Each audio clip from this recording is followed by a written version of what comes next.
Hello viewers, আজকে নিয়ে এসেছি এমন একটি রেসিপি যেটা যে কেউ রান্না করতে পারবে যে কোনো সবজি দিয়ে।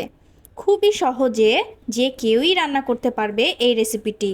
যে রান্না জানে না সেও কিন্তু খুব সহজে এটিকে রান্না করতে পারবে। প্রথমে আমি কিছু সবজি, ডাল এবং কেটে রাখা এবং ছিলে রাখা কিছু কাঁঠাল বিচি নিয়ে নিয়েছি। আপনারা চাইলে যে কোনো ধরনের সবজি ইউজ করতে পারেন। আমি এখানে আলু, পটল, বেগুন ইউজ করেছি। একটা কড়াইতে আমি কিন্তু কেটে রাখা এবং ধুয়ে রাখা সবজিগুলো দিয়ে দিব। এরপর একে একে সবগুলো উপাদান আমি এর সাথে দিয়ে দেব। আমি সামান্য পরিমাণের আদা, রসুন, পেঁয়াজ, মরিচ এখানে কিন্তু দিয়ে দিয়েছি।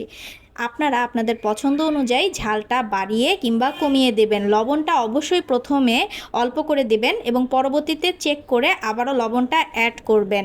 2 চামচের মতো আমি হলুদ এবং 1 চামচের মতো গুঁড়ামরিচ আমি ইউজ করেছি। পরিমাণ মতো 2 টেবিল চামচ এখানে সয়াবিন তেলটা ইউজ করেছি, রেগুলার তেল। এখানে খুব সুন্দর করে একটা স্প্যাচুলা দিয়ে আমি এটাকে মাখিয়ে নিলাম। আর খুব সুন্দর করে কিন্তু মেখে গেছে, দেখেন দেখতে কিন্তু অসাধারণ লাগছিল আর কালারটাও খুব সুন্দর এসেছিল। এখানে মাখানো হয়ে যাওয়ার পর পরিমাণ মতো পানি দিয়ে দিবেন। এখানে 3 কাপের মতো পানি দিলেই এনাফ। তারপর ঢাকনা দিয়ে বসিয়ে দেবেন। তরকারিগুলো সেদ্ধ হওয়ার জন্য পরবর্তীতে যদি হালকা পানি লাগে, আপনাদের মনে হয়, তাহলে একটু পানি অ্যাড করতে পারেন। যে যে যেমন ঝোল খায় ঠিক সেরকম ঝোল কিন্তু রাখতে পারেন। তরকারিটা একদমই রেডি আর দেখতে অসাধারণ লাগছে, খেতেও অপূর্ব। ব্যাচেলার হোক কিংবা পরিবারের নতুন সদস্য, অবশ্যই সুন্দর করে এই তরকারিটা কিন্তু ইজিলি রান্না করে ফেলতে পারবেন এবং সবাইকে খুব সুন্দর একটা খাবার উপহার দিতে পারবেন। এতক্ষণ থেকে ভিডিওটা দেখার জন্য সবাইকে অনেক অনেক ধন্যবাদ।